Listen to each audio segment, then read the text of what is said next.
official CCTV picture, and very boldly states the 4 men at Luton. And you look at this picture, and you cannot see a single face clearly. One face you can probably just about make out. But the other 3, there are no distinguishing features. So why does the Home Office, looking at this picture, say this is the 3 men at Luton, or 4 men at Luton? You cannot identify them, and if it was that level of clarity in a criminal case, and I know it's working on the other side, that would not be accepted as evidence in the court of law.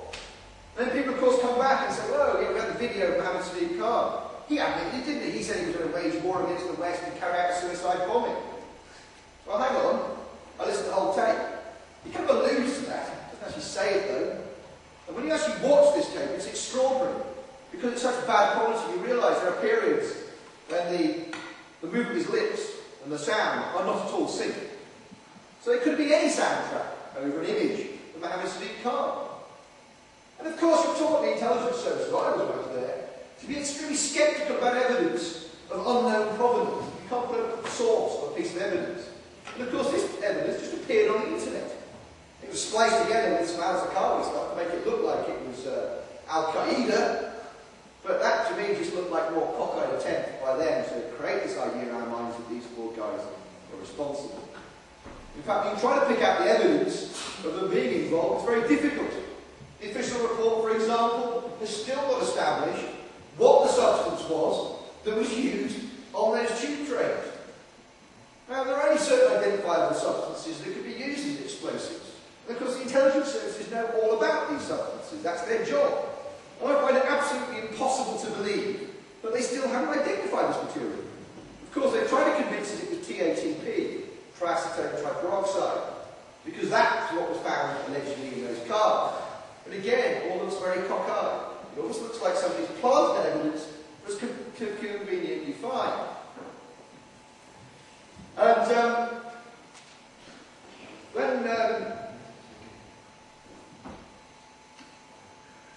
there's friends of the bomb, and there are other major problems as well with the whole idea of these 4 guys getting into a Nissan bike in the first place. They're quite big guys with big rucksacks.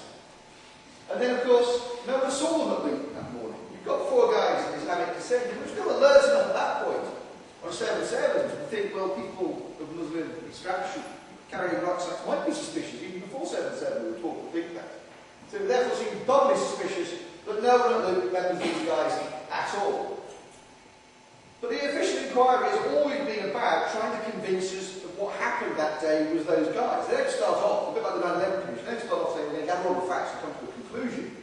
The 9/11 Commission starts off by saying, the 9/11 attacks were carried out by Al-Qaeda, and we're going to show you the evidence that we believe shows that they did it. In fact, as a result of that, they've come to some extraordinary conclusions in the 9/11 Commission. At one point, they trace money made from what are known as put options on American Airlines and United Airlines. I.e., people bet how much they're going to go down in the shares. And the put options, I think, was something, times God knows how many more than they normally have, basically. And they trace the person who made the money from these. We clearly may have had inside knowledge of 9/11. And what do they say about him? There is no evidence that he is connected to Al-Qaeda. So he must be innocent. Not that he's connected to this whole money-making thing and therefore may have inside knowledge. It's very clearly shown that the Commission would twist any piece of evidence to make it sound like Al-Qaeda were involved. This is exactly what happened in the 7/7 inquiry. They claim to have another CCTV picture taken of Woodall services on the M1 of what are the 4 bombers, so-called bombers, going in there and buying some chocolate or something. That hasn't been released.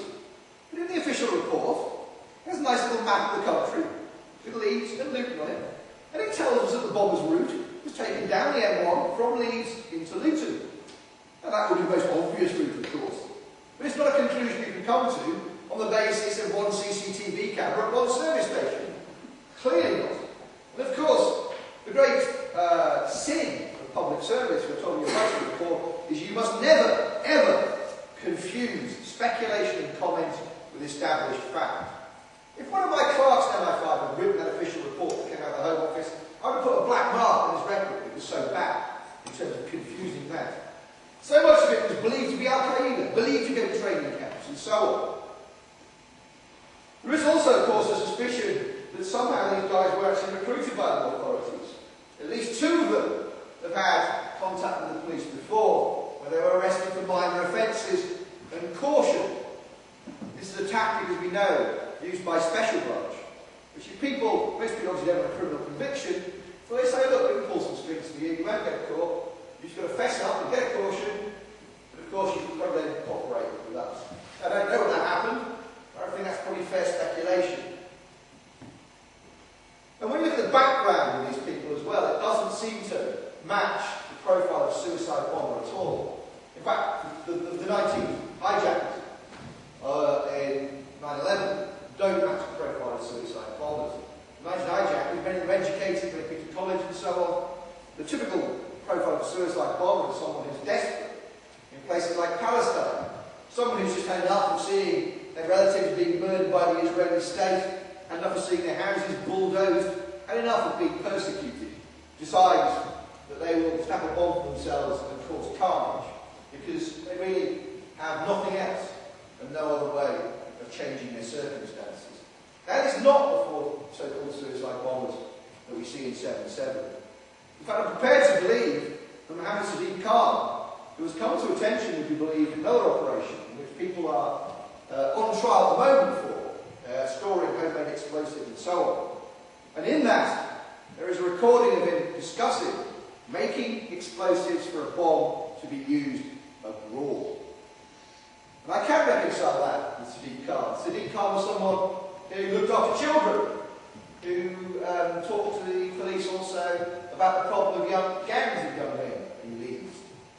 And quite often, I saw this when I was in the service, you would get the transcripts of telephone calls of IRA terrorists